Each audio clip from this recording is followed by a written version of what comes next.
Bakaw yun, no? Mga kuya. Kuya, alam mo pangalan nyo? Kurtz. Kurt ano? Garcia. Balita ko, kayo yung magaling mag-basketball dito sa Maynila. Ay, hindi ako yan. Ay, bago lang din eh. Ay. Hindi ko tayo galing Batangas. Saan ang probinsya nyo? Ay, galing Batangas. Ay, saan sa Batangas? Batangas City, Rizal Avenue. Parang si Batman. Ano pinagkakabalan nyo doon? Ay, ako'y nag-aaral ng pagmamarino eh. Nagkahirap nga. Ha? Pato kayo napadpad dito? Ay, lumipat ang aking pamilya. Lumayo at magulo doon. Saan no? Sa Batangas, sa Barangay Wawa. Anong klaseng gulo? Eh, kung di nang mamasak ng aking pamilya. Bakit no?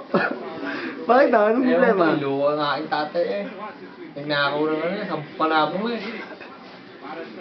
Eh, sino yung balak mga orsunado sa inyo ng isang araw? Nasipo ko yun, yung anak ni Tonton, magsasabong din.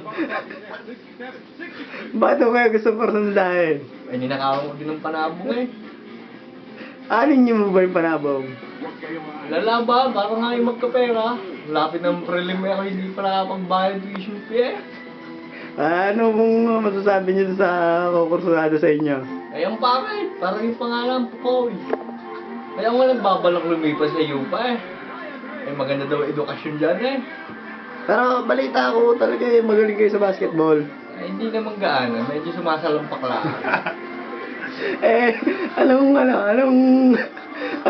Ano pong masasabi niyo na sa ibang players na gustong tumulad sa inyo?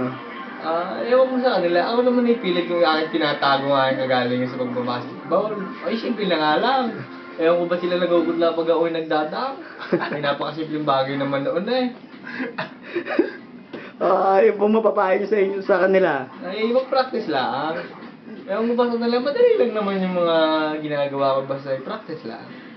Sige ba, ano pong last message niyo? Salamat. Yun lang po. Yun lang.